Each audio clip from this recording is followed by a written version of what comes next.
RBI Grade B is one of the most prestigious job in India, and the exam is also challenging.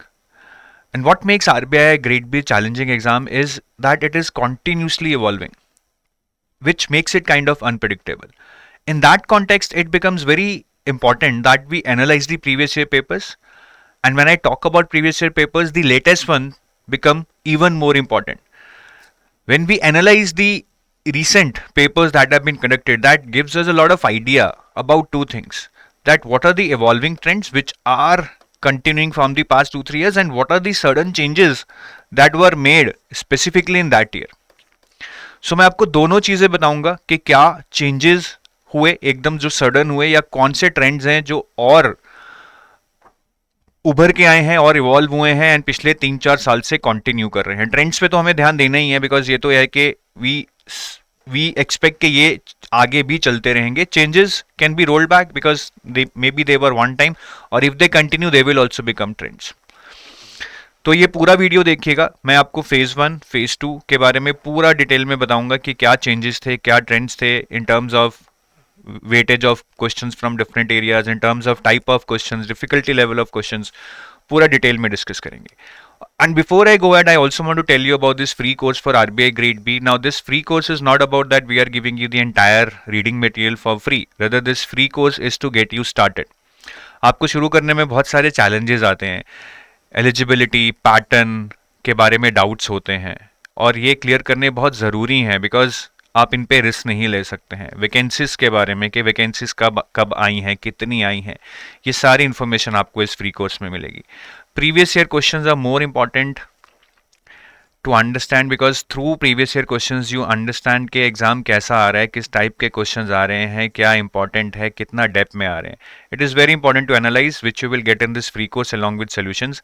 Then you might require strategy and orientation for individual subject. जैसे quant reasoning में बहुत सारे लोग जानना चाहते हैं how it is different from banking, what are different types of questions, level of questions that is asked. SBI PO mains और RBI के लेवल में क्या फ़र्क है, कैट और आरबीआई के लेवल में क्या फ़र्क है. तो ये सारी क्वेरीज आपकी यहाँ पे आंसर होंगी. कौन कौन सी बुक्स आप पढ़ सकते हो. Similarly for ES and FM, how can a person from non economics non finance background can prepare. कितना डेप्थ में पढ़ना होगा, किस टाइप के क्वेश्चंस आते हैं, डिस्क्रिप्टिव में क्या ओरिएंटेशन से आते हैं, ये सारी चीज़ें आपको इस फ्री कोर्स में बताई जाएंगी. To join this free course you just need to click on the link in the description of this video. Join this absolutely free. Go through it. I am sure you will feel enlightened after going through this course. तो अभी हम multiple shocks in terms of changes and trends की बात करेंगे phase 1 और phase 2 में, जो पिछले साल हुए, देखने को मिले 2024 में. I start with phase 1 for quant reasoning and English. If I talk in terms of toughness, I would say there was nothing new. Exam पहले भी tough आ रहा था, अभी भी tough आया. But what was really shocking in quant reasoning and English was the normalization that happened. This is first time that I could see there was such a vast difference in difficulty level between two shifts. मतलब normalization के नाम पर इतना difference रखना सही नहीं था. Normalisation इतनी ज़्यादा हुई है कि क्वांट में अगर किसी के 3.75 है, वो 8.35 हो गए हैं नॉर्मलाइजेशन में, which is very shocking. You are making almost marks the double. Is this the purpose of normalization? जीए में जिसके 27 थे उसके 17 हो गए, almost becoming half. So चलो ये अब आरबीआई ने जो भी किया, but the point two notice के इसका साइकोलॉजिकल इंपैक्ट बहुत होता है एग्जाम में. आपको उसका ध्यान रखना है. कई बार when you are attempting the paper, आपको पिछले शिफ्ट वाला बताएगा मेरा तो बड़ा आसान था, आपको लगेगा आसान ही आएगा, but your shift is very tough. So don't give up. Try to give your best. You never know कि अगर आप क्वांट में 2 नंबर भी ले आएंगे तो शायद वो नॉर्मलाइजेशन में 6 हो जाए, because that is what they are doing, which is not to be done, but that is how they are doing. तो नॉर्मलाइजेशन एब्जर्ड तरीके से हो रही है, बिकॉज लेवल्स में डिफिकल्टी जो लेवल है शिफ्ट्स में वो बहुत ज़्यादा है. So just give your best, don't give up. अगर आपको पेपर मुश्किल भी लग रहा है, यू नेवर नो कि शायद 2-3 मार्क्स से ही आपके वो 7-8 में कन्वर्ट होने वाले हैं. जर्नल अवेयरनेस की बात करूं तो एरियाज वही हैं जो नॉर्मली आते रहे हैं, but RBI notifications and finance current affairs, earlier their weightage used to be combined 17-18, but now this is around 30, almost 40% out of 80 marks. So this is a big change or trend, I would say rather, which is evolving from the next 2-3 years. पहले 8 number की RBI notification आती थी, फिर 12 की हुई, अब 19-20 number की इन्होंने कर दी है. So this becomes P1 area for me. Then reports का weightage increase हुआ है. ठीक है, और ये फेज 2 में भी देखने को मिला था. This becomes priority 2 for me when I am reading current affairs. Priority 3 would be schemes का वेटेज कम हुआ है in phase 1 and even in phase 2. ESI current affairs, these both will become my priority 3. और ये सारे evolving trends हैं which I am observing from since last 2-3 years. ऐसा नहीं है कि एक रैंडम चेंज किया, RBI नोटिफिकेशंस का वेटेज बढ़ा दिया है.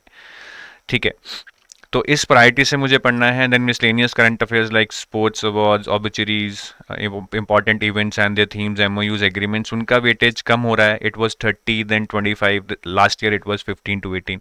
तो यहाँ पे अब ज़्यादा जोर लगा के फ़ायदा नहीं होगा. Earlier this used to be a very scoring area.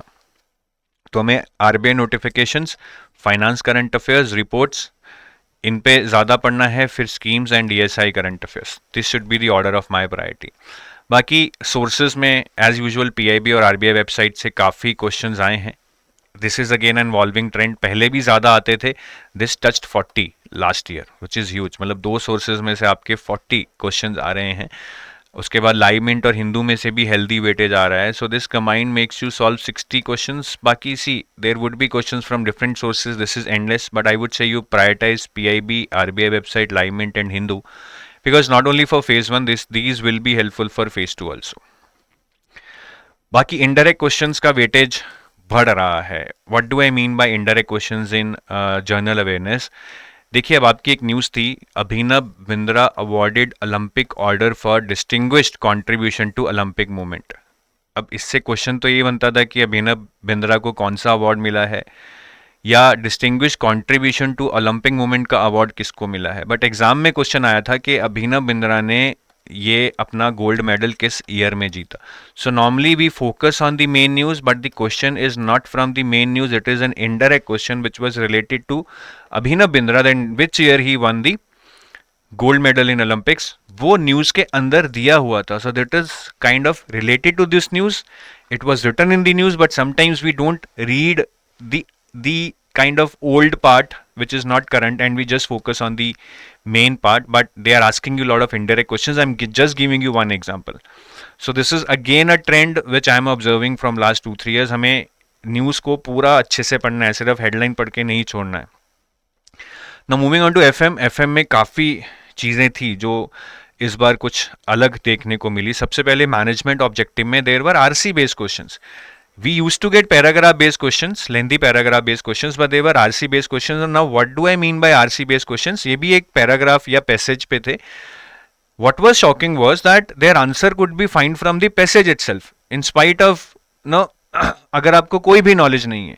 जैसे ये question था, the passage mentions theories that have expanded beyond their original development in Russia.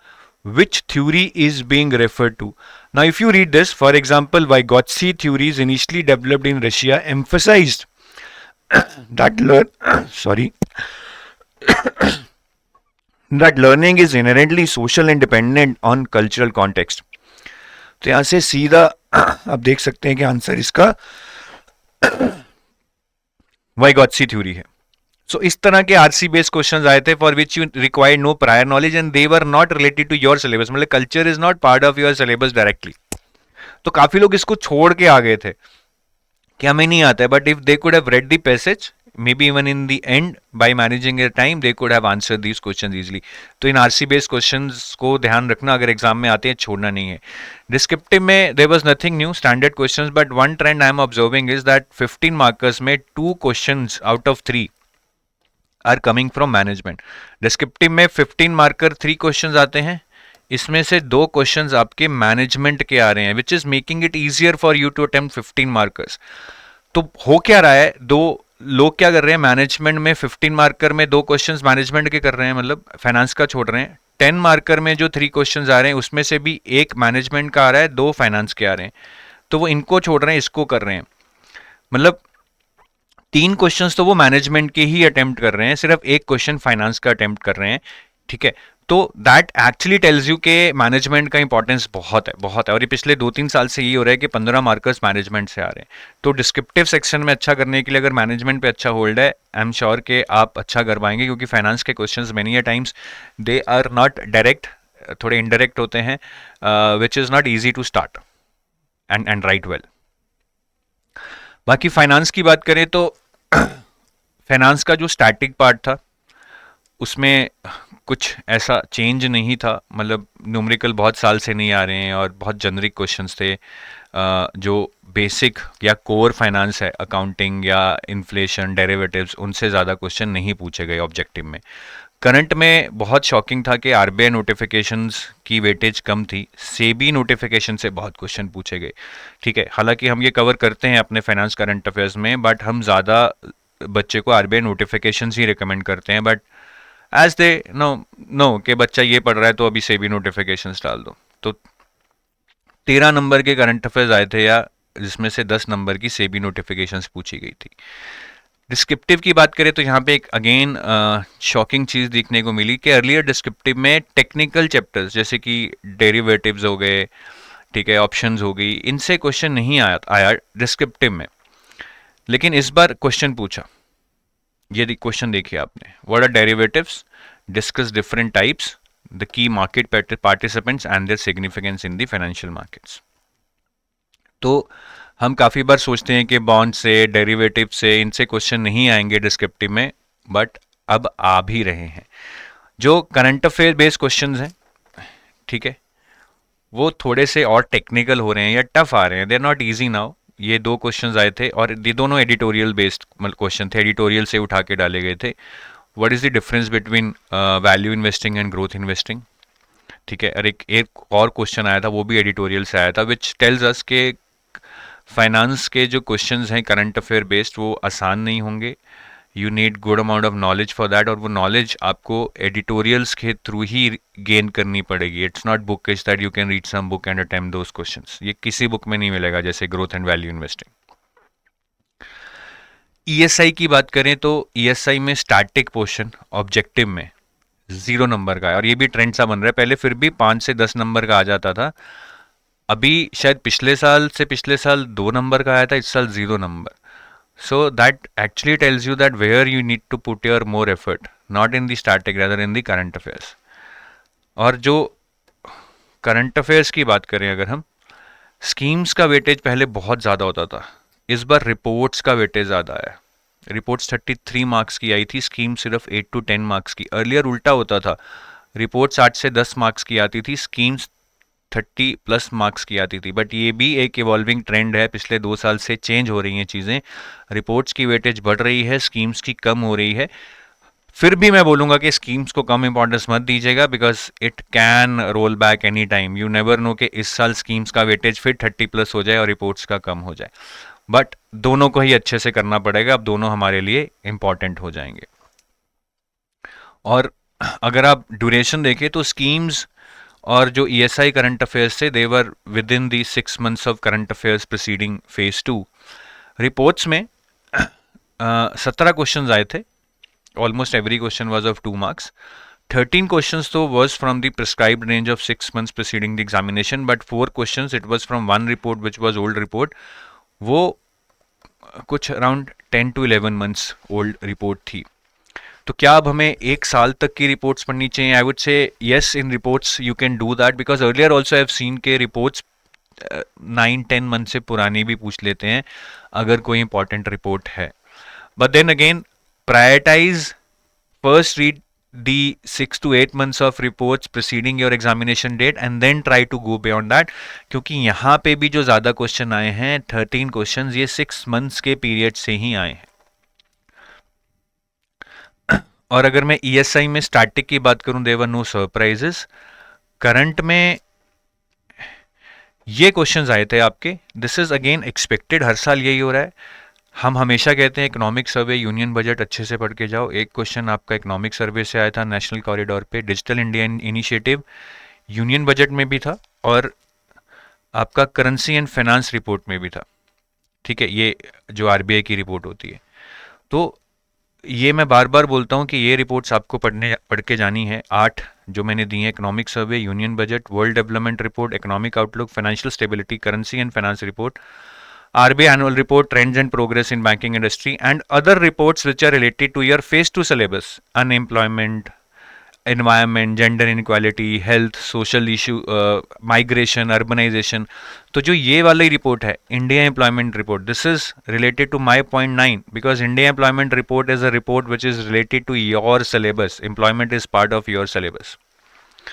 तो अगर आप इसके अकॉर्डिंग पढ़ के जाते तो ये क्वेश्चंस आप कर लेते। Again this is a trend, every time मैं बता रहा हूँ, ये जो पहली 8 रिपोर्ट्स है ना, इसमें से एक डिस्क्रिप्टिव आ ही रहा है पिछले 3-4 साल से। तो इसमें कुछ शॉकिंग नहीं है, ये ट्रेंड है which is kind of proved this year also. ठीक है, और इंग्लिश में भी कुछ शॉकिंग नहीं था। ऐसे टॉपिक्स हम जो बोलते हैं कि आप इन एरिया से करके जाओ, economy, finance management, environment, technology, internet, ठीक है, some abstract topics, social issues, this year also the same could be seen. ये सोशल, इकोनॉमिक और environmental impact of hosting Olympics, ये कहीं ना कहीं अगेन इस पे बेस्ड है। क्लाइमेट चेंज वाला एनवायरनमेंट पे बेस्ड है। Importance of mental health of employees is based on management. Then this is abstract topic. Anyone who stops learning is old, whether at 20 or 80. Anyone who keeps learning stays young. तो ये भी predictable था, वैसा ही हुआ है।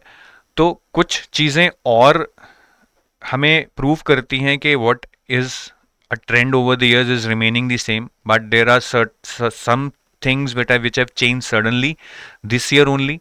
जैसे कि management में डिस्क्रिप्टिव क्वेश्चन आना, सॉरी पैसेज बेस्ड क्वेश्चन आना, आरसी बेस्ड, रिपोर्ट्स का वेटेज एकदम इतना बढ़ जाना।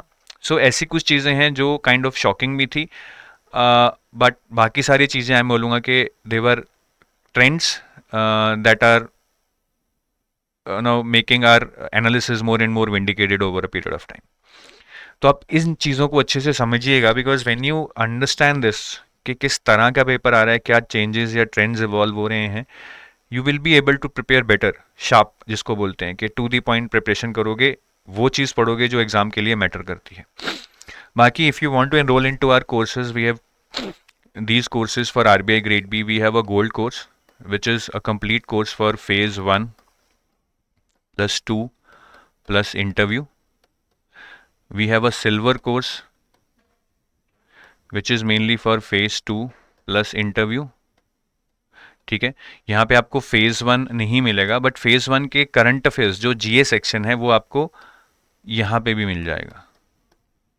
Then we have a test series also, so in case you are preparing yourself and you want to get your confidence कि मैं chapter wise test दे लूँ, डिस्क्रिप्टिव टेस्ट दे लूँ, इवेल्युएट करवा लूँ, फीडबैक मिल जाए, फुल लेंथ मॉक टेस्ट दे लूँ, then this test series is something that you can think of enrolling into. और कॉम्बो कोर्सेज भी हैं in case you are looking for preparation of more than one exam, such as RBI NABARD, RBI SEBI. Then there are combo courses also, RBI IDI, which you can found on our website edutab.in.